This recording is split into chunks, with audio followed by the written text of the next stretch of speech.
নমস্কার, কেমন আছেন সবাই? আশা করছি সবাই অনেক ভালো আছেন। একটি নতুন ভিডিওতে আপনাদের স্বাগত জানাই। এখন যাচ্ছি পুজো দিতে। তো জ্যৈষ্ঠ মাসের মঙ্গলবারের পুজো, সেই জন্য করে নিয়েছি দুটো খিলি, সন্দেশ, আম আর এখানে নিয়েছি কলা। তো পুজো দিয়ে এসে আমি যাচ্ছি রান্নাঘরে। রান্নার কাজটা মিটে গেলে মনে হয় যেন অর্ধেক কাজ কমপ্লিট হয়ে গেছে। আর আমাদের বাড়িতে তো বিশেষ করে তাই, কেননা সাম্যর বাবা 10টার অফিসে যায়। তো এখন তো আমার ছুটি আছে, সেই জন্য আমাকে আর বেরোতে হয় না। তাও এই সকাল সকাল রান্না হয়ে গেলে মনে হয় অনেকটাই কাজ হয়ে গেছে। তো আজকে তো আমি খাবো ফলার দুপুরে, কিন্তু ফলার সাথে তরকারি, নিরামিষ তরকারি খাওয়াই যায়, তাই বেশি সেরকম কিছু রান্না হচ্ছে না। আজকে হচ্ছে পটল দিয়ে, কুমড়ো দিয়ে, আলু দিয়ে একটা তরকারি, যেটা একেবারে রাত্রে রুটির জন্যও থাকবে। সেই জন্য একবারে একটু বেশি করেই করে নিচ্ছি। এটা এখন মুড়ি দিয়েও যেমন খাওয়া যাবে, আবার রাত্রে রুটি দিয়েও খাওয়া যাবে। তো সেই জন্য একবারে এটা বেশি করে হয়ে যাচ্ছে। তো দেখুন, আপনাদের সাথে কথা বলতে বলতে তরকারিটা প্রায় কমপ্লিট হয়ে গেছে। এবার বাকিদের জন্য আর কি কি রান্না হচ্ছে সেটা একবার আপনাদের দেখিয়ে নিই। এখানে আছে পুঁই শাকের তরকারি। যেহেতু আমার শাশুড়ি মা পুঁই শাক খেতে খুবই ভালোবাসেন, তাই পুঁই শাকের তরকারি হচ্ছে। আর এখানে হচ্ছে গুগলির ঝাল। এটা হলে সাম্য আর ওর বাবার মোটামুটি হয়ে যাবে। আজকে আবার আমার এক বান্ধবী আসার কথা আছে, তো ইতিমধ্যে সে এসেও পড়েছে। সেই জন্য এখন দুজনে বসেছি গল্প করতে। ও এসেছিল একটু কাজের জন্যই, কাজের জন্য বলতে ওর কিছু দরকার ছিল, তো সেটা আমার কাছ থেকে জেনে নেওয়ার জন্যই ও এসেছিল। তো এদিকে সাম্য ভিডিও করছে, সেই জন্য মাথাগুলো দেখা যাচ্ছে, বাকি অংশটা কিন্তু আর দেখা যাচ্ছে না। আসলে ক্যামেরাম্যানটা তো একবারেই ছোট, তাই যা করছে এটাই অনেক। বান্ধবীদের সাথে দেখা হলে কি হয়, কাজের থেকে মনে হয় গল্পটাই বেশি হয়। তাই আমরা কতটা পরিমাণ কাজ করছি জানি না, কিন্তু দুজনে মিলে বেশ জমাটি গল্প শুরু করে দিয়েছি। গল্প করতে করতে কখন যে সময় চলে যায় বুঝতেই পারি না। তো ও এখন বাড়ি যাওয়ার জন্য রেডি হয়ে যাচ্ছে, আর আমি ভাবছি আজকে কিছু একটা বানাবো, দেখি কি করি। আজকে বানাবো কাঁচা আমের আইসক্রিম। তার জন্য প্রথমেই একটা আম নিয়ে নিয়েছি, কেননা বেশি তো আইসক্রিম করতে লাগবে না, অল্প একটুই লাগবে। সেই জন্য ভাবলাম যে একটা আমেই হয়ে যাবে। তো চলুন আমগুলোকে এবার ছোট ছোট করে কেটে নিই। খুব ছোট করে না কাটলেও এইরকম সাইজ করে কেটেছি। এটাকে এবার আমি সেদ্ধ করে নেব। এটাকে সেদ্ধ বসিয়ে দিই। আর সাম্যর আওয়াজ পাচ্ছি না, দেখি ও আবার কোথায় গেল। তুই কি করছিস? জল ঘাঁটছিস? এই দুপুরবেলা, এখন 2:30 মতো বাজে। চল গিয়ে শুবি, চল। ওটা কি মারছিস? রে বাপ রে, বালতিগুলোতে কি অবস্থা, জল টল দিয়ে। চল, আর তোকে সাবান মাজতে হবে না।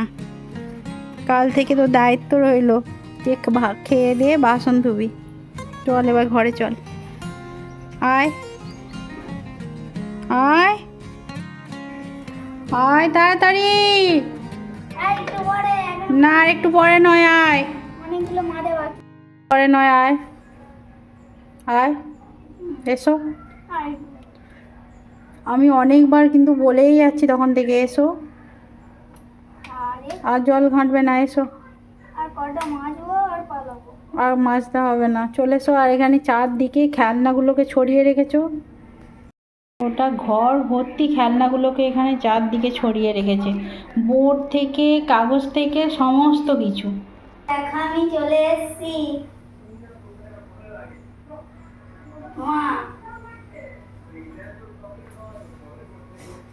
আমি কথা বলবো না তোর সাথে। এখন এসে লাফাচ্ছে, আমি কখন থেকে ডাকছি। আর শুনলে হয় না, আর শুনলে হয় না। সব সময় দুষ্টুমি। আমি কতবার ধরে ডাকলাম যে বাবু তুই আয় আয়, কত দেরি করে আসছি বল। আমি আর খেলবো না, এবার আমিও আর তোমার কথা শুনবো না। তোমার সাথে আড়ি, আমি আর তোমার কথা শুনবো না। আমি এখন কাজে যাচ্ছি, একটা আমার কাজ আছে, আমি কথাই বলবো। ভেবেছিলাম আমটা সেদ্ধ হয়ে গেলে ওটাকে ঠান্ডা করতে দিয়ে একটু শুয়ে পড়বো ওকে নিয়ে। তো ও খেলতেই থাকছে, কত পরে আসলো, সেই জন্য আর শোয়া হলো না। আর এদিকে দেখলাম আমটাও বেশ ঠান্ডা হয়ে গেছে, ওই জন্য ছাঁকনির মধ্যে এবার আমটাকে আমি ছেঁকে নিচ্ছি। আমটা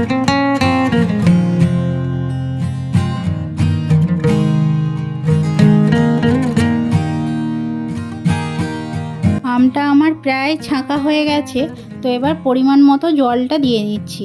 আর ঘনত্বটা ঠিক এই রকম মতো হবে, মানে খুব একেবারে পাতলাও না, আবার খুব যে গাঢ় সেরকমও না। চলুন এবার এর মধ্যে দিয়ে দেব পরিমাণ মতো লবণ আর চিনি। আমি একটু ভালো স্বাদ আনার জন্য এর মধ্যে এমনি লবণটা না দিয়ে দিচ্ছি বিট লবণ, যাতে করে এর স্বাদটা একটু ভালো হয়। তার আগে একটু দিয়ে দিচ্ছি চিনি। আমাদের বাড়িতে যেহেতু একটু বেশি মিষ্টি খায়, তো সেই জন্য আমি একটু বেশি পরিমাণ চিনি দিচ্ছি। আর আইসক্রিমে দেখবেন যদি একটু মিষ্টি না হয় তাহলে কিন্তু সেটা খুব একটা ভালো লাগে না, তাই একটু চিনির পরিমাণটা বেশিই দিচ্ছি আর লবণের পরিমাণটা একটু অল্প পরিমাণ দেব।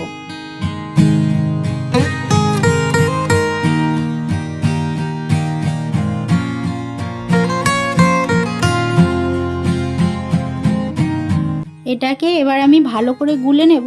এরপর আইসক্রিম বসানোর জন্য যে জায়গাটি আছে তার মধ্যে অল্প অল্প করে ঢেলে নেব। দেখুন চিনিটা দেওয়ার পর কালারটা কি সুন্দর এসেছে। ঘরে কিছু তৈরি করলে আমি সাধারণত বাইরের কোনো কালার মেশাই না, তো আজকেও মেশালাম না। চলুন এবার এই আইসক্রিম ট্রেটার মধ্যে অল্প অল্প করে ঢেলে নেব।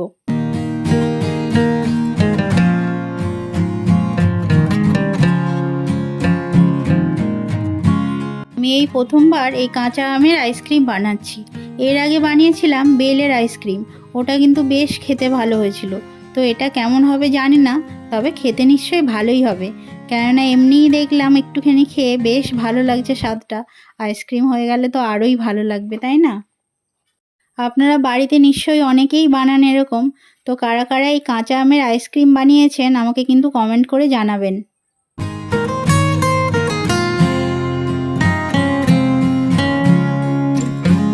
তাড়াতাড়ি করে ঢালতে গিয়ে এগুলো দেখলাম একটু বেশি পরিমাণ ঢালা হয়ে গেছে, তাই চামচে করে করে একটু করে তুলে নিচ্ছি। তুলে নেওয়ার পর এগুলো আমি এবার এই ঢাকনা দিয়ে ঢাকা দিয়ে দিচ্ছি। তো চলুন এবার এগুলোকে আমি 5-6 ঘন্টার জন্য ফ্রিজে রেখে দেব, তারপর বের করে নেব। তো 5-6 ঘন্টা রাখলেও হয়, কেউ কেউ আবার তার বেশিও রাখে। আমি আর আজকে বের করব না, আজকে এটা রেখেই দেবো। এখন প্রায় বিকেল 4টে মতো বাজে, একেবারে কালকে বের করব। আর যখন বের করব তখন আপনাদের দেখাবো যে এটি কীরকম হয়েছে। সেই সাথে এই ব্লগটি এখানেই শেষ করছি। আবার দেখা হবে পরের একটি ব্লগে। ততদিন আপনারা সবাই সুস্থ থাকবেন, ভালো থাকবেন ও সচেতন থাকবেন। সেই সাথে নিজেরও খেয়াল রাখবেন। নমস্কার।